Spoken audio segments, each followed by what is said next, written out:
Let's do a few examples multiplying fractions.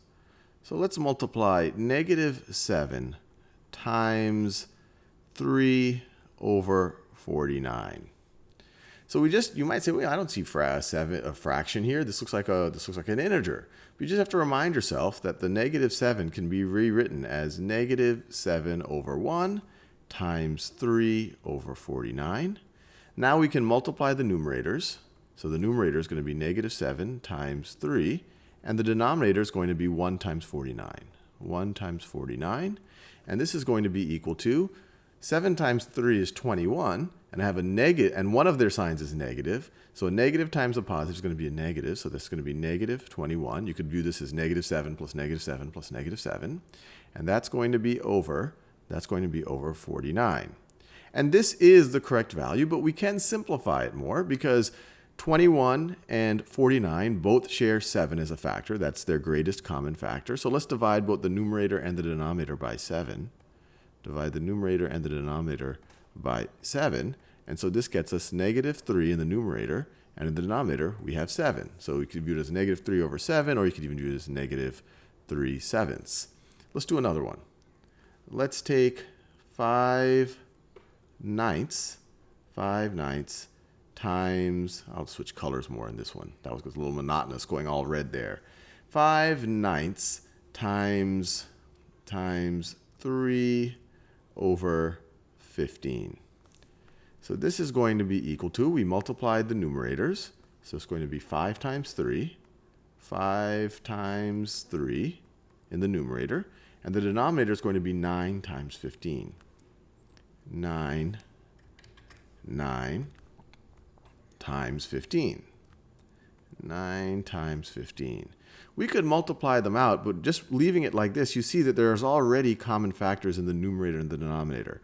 Both the numerator and the denominator, they're both divisible by 5, and they're both divisible by 3, which essentially tells us that they're divisible by 15.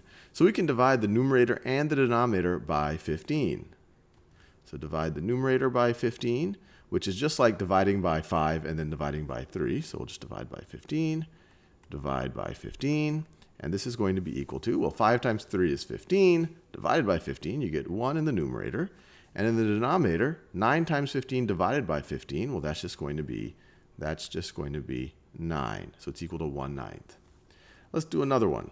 What would -5/9 times -3 over 15 be? Well, we've already figured out what +5/9 times +3 over 15 would be. So now we just have to care about the sign. If we were just multiplying the two positives, it would be 1 over 9. But now we have to think about the fact that we're multiplying a negative times a negative. Now we remember, when you multiply a negative times a negative, it's a positive. The only way that you get a negative is if one of those two numbers that you're taking the product of is negative, not two. If both are positive, it's positive. If both are negative, it's positive. Let's do one more example. Let's take 5. I'm using the number 5 a lot. So let's do 3 over 2, just to show that this would work with improper fractions. 3 over 2 times -7 over 10.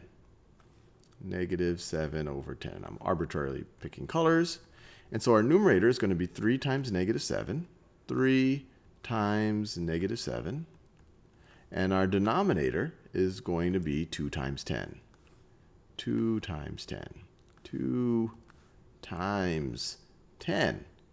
So this is going to be the numerator. Positive times a negative is a negative. 3 times 7, -7 is -21. -21. And the denominator, 2 times 10, well, that is just 20. So this is -21 over 20, and you really can't simplify this any further.